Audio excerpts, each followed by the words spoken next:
And it's something you see again in traveling and going to different places. Because when you go to places like Asia, you're going to see a lot more markets. You're going to see things that are seasonal because you can't have everything all year round like we're accustomed to.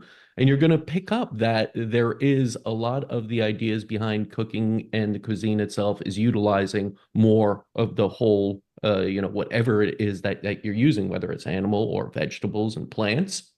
But I think isn't like a big part of that also the relationship in cooking? We're not cooking, we're not preparing foods as much anymore. So we totally are, we just buy something in a plastic thing, consume it, and go on our day, usually in a stressed environment. Quick, quick, quick. You know it. You've been the entrepreneur life in New York City. I've been there too. It's just time is money, right? Sort of approach. Why would you cook when you have all these wonderful places in New York City to go to? But if you go back a little bit to the traditional way of doing things in Asian culture and most cultures, cooking is such a big staple of that and part of what connects you to food and leaves you in a healthier state. Yeah, and I think, it doesn't have to be complicated too. That was what was so encouraging to me. I went to go visit centenarians, across these Asian countries. It's not this artisanal type plate that you're Right. seeing on Instagram. It's something much more simple than that. And in fact, when you start preparing, and I always tell, people who I'm talking to about this, even if you don't like cooking, try to prepare it once just to understand what ingredients are needed, what their role is in the dish, but also what is not needed. And then it really informs you when you go into a supermarket, to take a look at what the ingredient list is, what is provided. And, there's a lot of things that are, preserving shelf life, things that food coloring, things that we might not, we don't need.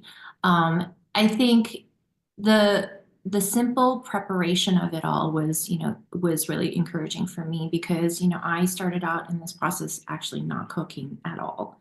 It was Right. really my husband who was like more of the gourmet chef.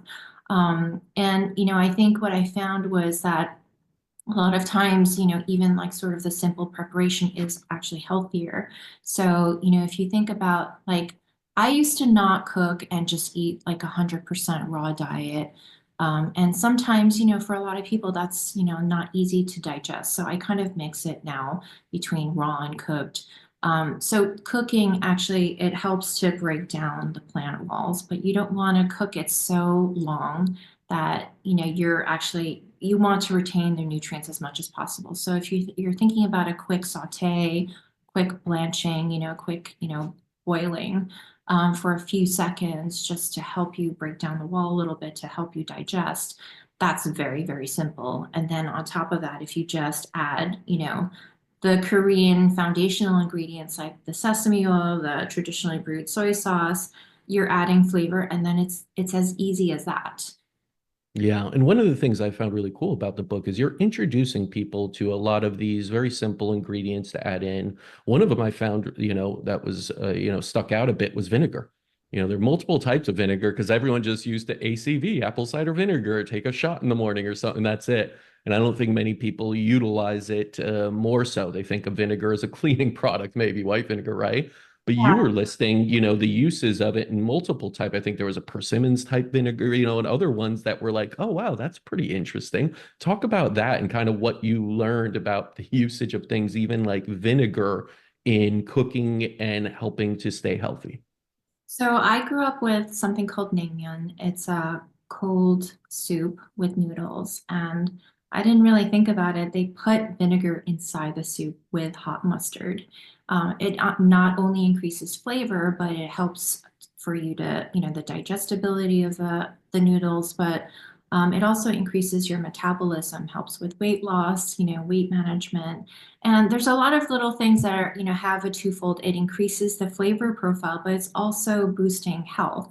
And they were sort of things that I was doing, as a child, but I didn't really think about it, And so apple versus, persimmons, I feel like a lot more literature has been written about apples and persimmons, you might not come across as much, but when you start taking a look at it into the data again, persimmons are, they have a lot more antioxidants.